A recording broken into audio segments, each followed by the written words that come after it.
everyone, welcome back to my computer literacy basics classes. My name is Isabella. This is for my Gold Award project through Girl Scouts of America. The goal of my project is to educate those with the basic understanding of most computer things so that they're then able to go on and tackle more complex topics and have a solid basis for that. Today we're talking about cybersecurity basics. So first off, we'll start with what is cybersecurity? Now if I can... There we go. The definition of cybersecurity. Cybersecurity is the art of protecting networks, devices, and data from unauthorized access or criminal use. Now, this seems like a very long definition and a very unclear definition for those who don't have a solid basis. Basically, this means cybersecurity protects you online, like personal security. If you're going to keep your wallet safe when you're out on the street, you put it in your pocket. It's the same kind of thing with computers. So cybersecurity really matters because the digital space is becoming more and more modern and more dependent during day-to-day life. Like, you go and you pay with a card at a grocery store now. You use your phone to scan a QR code when you want to learn more about a program instead of it just being a phone number that you call, etc. So, cybersecurity is very wide. There are many types of cybercrime that also happen, and we will kind of move on and talk about that a little bit more in just a second. So, the first thing that is really important when it comes to cybersecurity is protecting personally identifiable information. Now, PII, personally identifiable information, includes your full name, home address, phone number, email address, date of birth, driver's license or passport number, bank or credit card information, login usernames and passwords, medical records, school and employee ID numbers, and photos that reveal your identity, and so much more. PII is massive. It is everywhere. No matter what type of information that you may have or that you're maybe using, PII is everywhere and is very interesting. So it is very important to kind of keep track of what information you're providing out there. So in this case, my full name is out on the internet. My email address is on the internet. And I'm sure there are many other things that are out there, but it is very important to know what you are sharing online so that people cannot use this against you. So with my email address, you guys could send me spam. Please don't. But those types of things, well, it isn't inherently a cyber attack. It could lead to risk for me to be attacked by a cyber criminal, just because my information is out there. So personal information has value just because it allows more insight. A lot of people use their names in their passwords. I could not relate.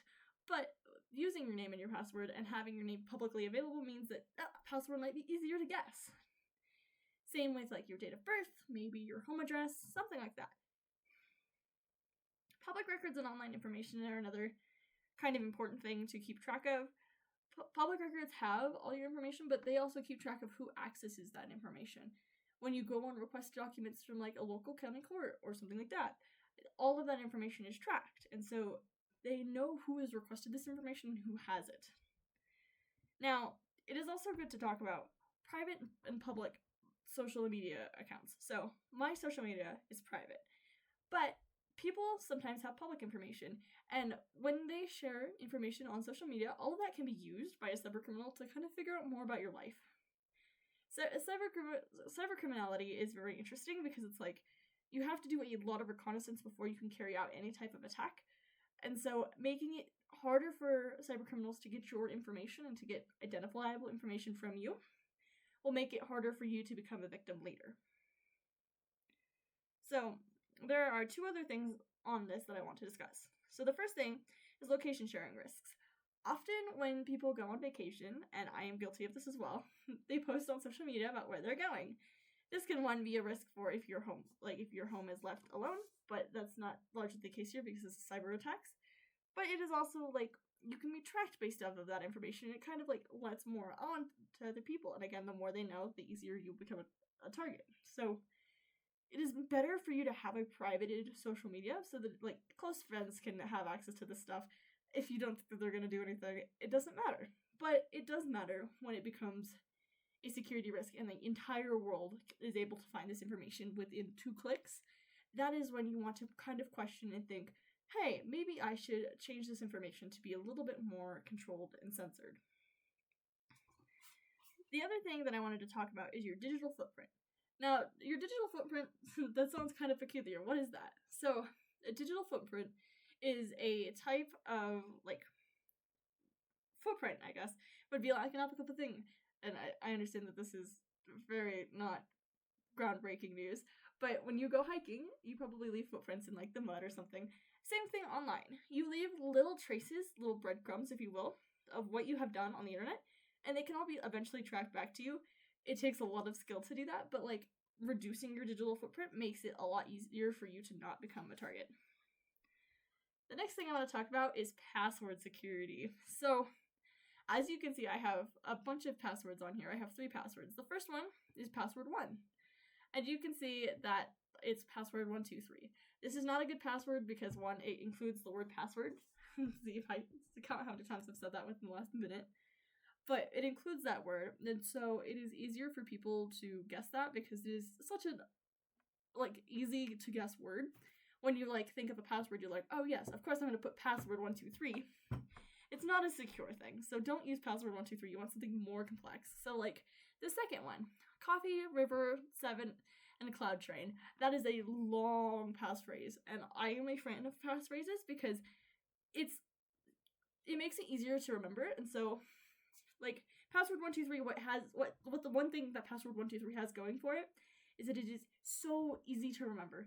But Coffee, River, Cloud Train also has that easy to remember thing as long as it's something kind of, like, meaningful to you in a way. And passphrases are also longer, which means that every time that they have to cycle through 26 lowercase characters, 26 uppercase characters, numbers is 0 through 9, and then all of the special characters, it will take them significantly longer. And it is also very important that you don't include personal information in whatever your password or passphrase is, as that means that then it'll be harder for them to find information online and then guess based off of that. So, unique passwords for every account is kind of a vital thing. I understand that not everyone does this, and I know that it is very hard.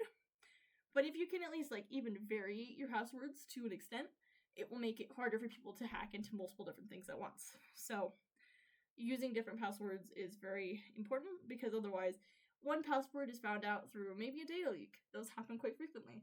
That information can then be sold and given to other people, and that information can be then used in other password sprays, which are essentially a list of passwords that they just try over and over and over again until they get into an account. It also can be, like, known as a brute force attack. And so you want to, like, make sure that that is safe. Now, you also want to be sure that, like, again, you don't use personal information in your passwords. As you can see here, March 20, 2020, well, it is a great password because it is long, other than it's got multiple repeating numbers, which, I mean, doesn't really matter because they still have to cycle through the numbers. But that can still be easily guessed because it is a date. It is not an important date to me, per se, but it can be important to somebody. Maybe it's a birthday, maybe it's some sort of, like, memorable day, maybe it's the day that you got your driver's license. Anything like that, you don't really want to put that as your password because it is easily guessable. Alrighty. The next thing is password managers. Password managers are fantastic as long as you use secure ones. So many browsing options offer their own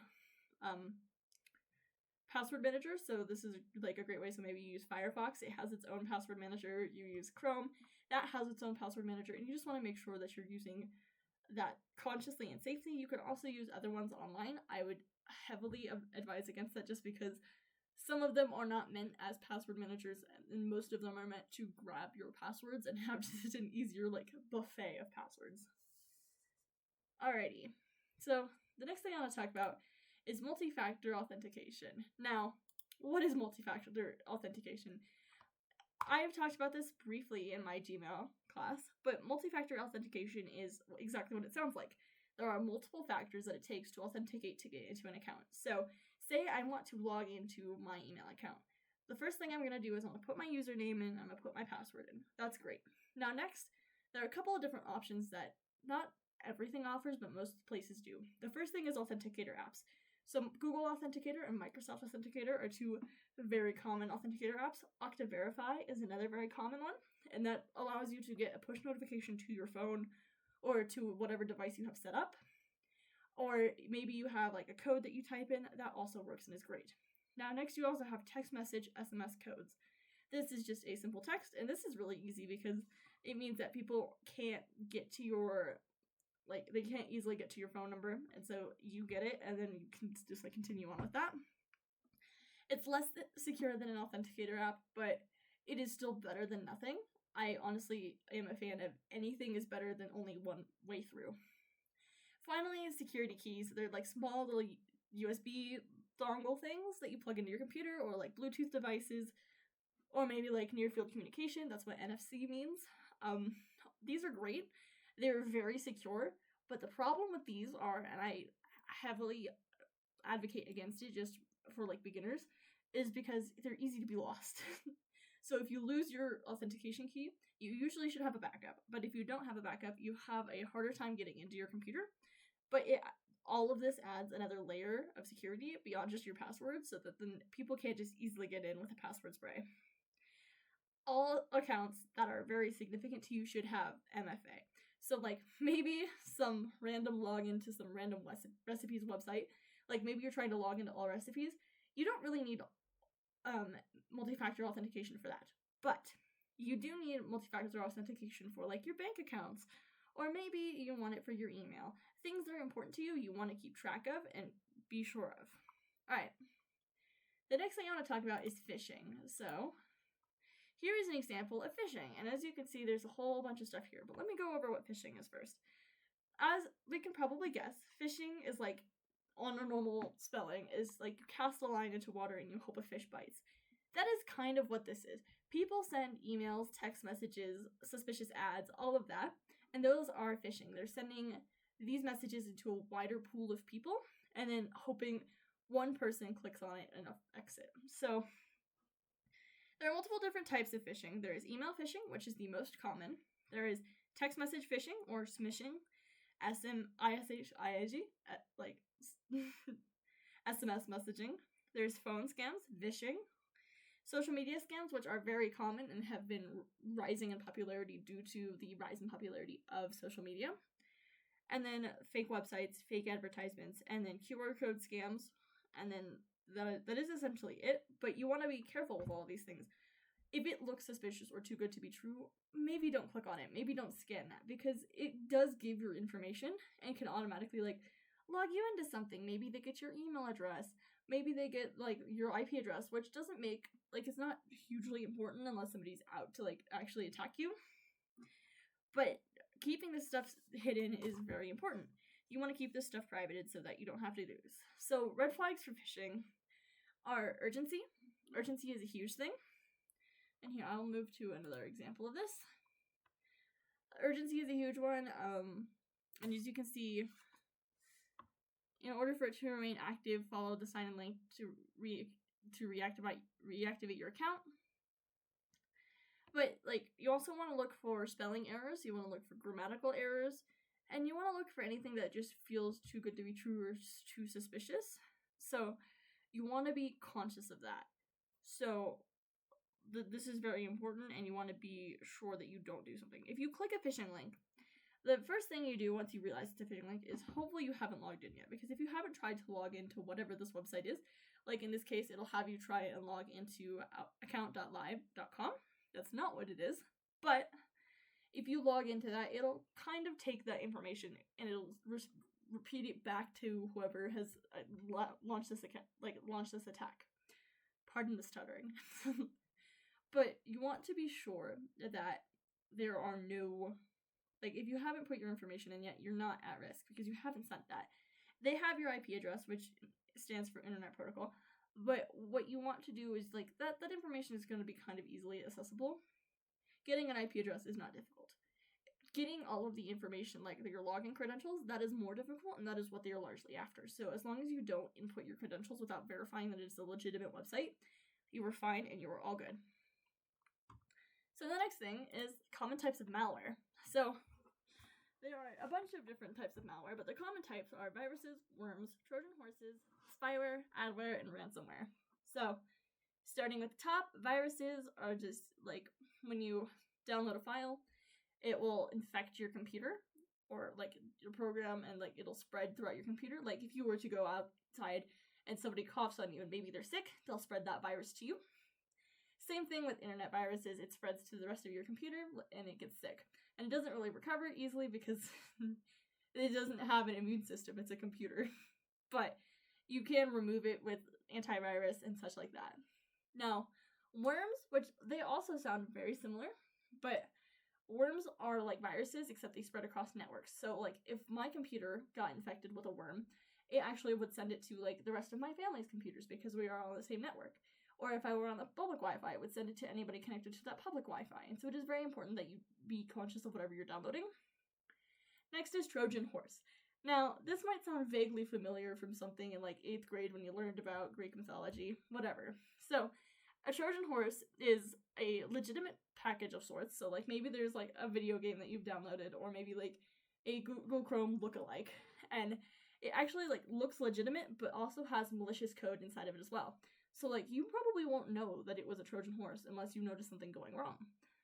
It is very important that you get your information and like your downloads from legitimate sites so that you don't get these type of things. Next, you have spyware, which secretly monitors activity and steals information like passwords and browsing history. Now, passwords are a huge thing, but like, what is the importance of browsing history? Browsing history tracks the like where you have been online. This is like basically the same thing as like somebody was to stalk you. You want to be sure that they don't have that information and they're not following you online, because that makes you more susceptible to more targeted attacks and more specific attacks that you might be more susceptible to. Alrighty, the next is adware. Adware displays unwanted ads, so when you think of downloading something malicious, often you probably think of pop-ups. That's kind of what adware is. Adware is like a bunch of pop-ups on your browser, maybe on your computer, and it looks really suspicious. It also may track your browsing habits. That kind of depends, but again, it's like somebody stalking you. And then finally, ransomware. This is kind of the most terrifying of all of them, and it's because it encrypts and locks all of your files and demands payment to restore access. Oftentimes, you probably don't even get it back without, like, it is not likely that you will get your access back unless you, like, do something. So, like, what you do with ransomware is essentially you go to some sort of official and they will deal with it and help remove it off of your computer and track it back. Alrighty, let's see. So you want to just be sure that you're downloading things safely, so make sure that they're from legitimate websites, make sure that you have an antivirus on your computer, make sure that you have an anti-malware on your computer. All of those things will kind of keep you protected. And you also want to be sure that you're, again, only installing software from trusted sources. So we'll keep on. Common types of cyber attacks are phishing, malware, ransomware, password spraying, DOS attacks, DDoS attacks, and data breaches. Now, we've already discussed phishing, where it's casting a wide net and hoping a fish bites. In this case, that fish would be you. Malware, we talked about, that's something that you download and it comes onto your computer through either illegitimate means or legitimate means. Ransomware, again, a different type of malware, but it deserves its own category because it's kind of its own anomaly of sorts and is more difficult to get rid of than other things. Password spraying, we've kind of discussed this. This is a brute force attack of sorts where they just basically keep trying and trying and trying until they are eventually able to get in. DOS stands for denial of service. So in this case, it decides, okay, actually, you don't get access to this. And usually this is through bot attacks. So for DOS, only one computer sends a bunch of queries or a bunch of requests, and it does eventually crash the server. This is not very common for on computers, but it is more common for like servers. DDoS, which it stands for distributed denial of service attacks. And so these are the same attack as before, but through multiple different vendors, because oftentimes websites and like servers will block multiple queries from just one. And so having a rush of queries from multiple different things will be more effective. This is like if there were tickets for a very famous person online and you go buy them and then Ticketmaster crashes. This is a very common thing. Because there are so many requests, it crashes. This is the same thing, just maliciously intended. And then finally, data breaches. This isn't common for computer side things. It is more common for businesses and high-level things that might have information on users. So as you've probably seen over the years, like T-Mobile has been hacked before and has had data breaches where like the information that hackers have retrieved is then distributed. That means that largely you just need to go change your passwords and your usernames so that you are not attacked. Alrighty. Website safety. Secure browsing. So, the first thing that you want to do is you want to look for HTTPS when you're browsing. Hypertext Transfer Protocol Secure is what HTTPS stands for, or something of the sort. And essentially, it just means that whatever website you're on is safer and is less suspicious. And you also, like, when you're browsing or, like, you are trying to log into something, make sure that you're going to the correct URL. As we saw previously on the malware one, where it was, like, phishing for somebody's login to their Outlook account, you want to make sure that the account, like, the website looks legitimate so that you can be sure that it is not just somebody trying to get your information. You also want to make sure that you're downloading from trusted websites and, like, trusted stores. This is so that you don't accidentally download some sort of malware on your computer. And the great thing about web browsers is that they often have pop-ups saying things are unsafe or deceptive, so be sure to leave if it does suggest that, because maybe it's not safe. Sometimes it does flag things wrong though, so if you know that the website is safe, you can kind of ignore it and continue on. Alright, safe network habits. So, public Wi-Fi is largely used by everybody, including me. I use it quite often. But you want to be sure that you are not doing anything kind of confidential on it, per se. Because public Wi-Fi is easier to be monitored by attackers. It is often the easiest to watch because there's not as many securities, because people have to be able to access it widely.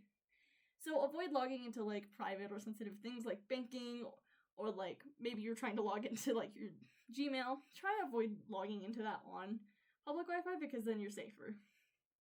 Now, you can also use a VPN, virtual private network, and that encrypts your network connection and helps protect you on public networks. This is a great tool. It also, and this is a very amazing reason to have a VPN, it allows you to switch where your computer looks like geographically. So maybe you want to be stationed somewhere in the United States, but you want your computer to actually think it's in the UK, so you can watch whatever UK TV show is now the hit on Netflix. That is a great thing that you can do with a VPN. So there are other, like, great things that come along with it. That's not just it keeps you safe, but the largest thing that a VPN does is keep you safe online and keeps you kind of protected. It improves your privacy, but it does not protect you from phishing, malware, or unsafe websites. Again, phishing, you have to click on a link and no amount of routing will change that. Malware, you've downloaded that locally to your computer, so that won't change. And then unsafe websites, if you still find an unsafe website and you've accidentally downloaded something, you're giving it your information, it cannot protect you against that. But it does encrypt you on your current network and makes you harder to attack because of that. Alright, device safety tips. This is great when you're out in public. So you want to always lock your devices, use a PIN, fingerprint, facial recognition, something, so that if somebody wants to get on your computer, they will have a harder time doing that. Maybe they want to take your computer and they could wipe it. They could do that, but it will still be difficult to get into and difficult to do that because there is a password on there. You also want to sign out of shared or public computers, so maybe you're at a public library and you sign into your email address, even though I kind of recommend against that. I understand it, but you want to make sure that you log out of that so that nobody can go through your personal email and see any important information, or log out of, like, banking information. Again, you shouldn't be logging into that on a computer, but, like, on a public computer, but I understand it. Still, you want to be sure that it is logged out of so that nobody can touch it and, like, change it. You want to restart your devices regularly. This helps install updates and other things, and that helps keep your device safe, because then it will block any newfound issues. Microsoft is particularly good with this, where they will roll out mini patches for their updates over, like, years, and it will change and make it so that you are more susceptible to not be hacked. Now, this one is on here. I am not a fan of it, but I understand it. Enable device encryption. You want to make sure that your encryption locks your data so only somebody with the correct password can access it.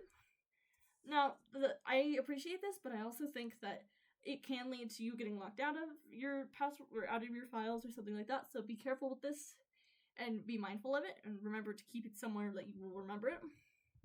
And then operating system updates. You want to keep your operating system, be that Windows, macOS, Android, or iOS, secure.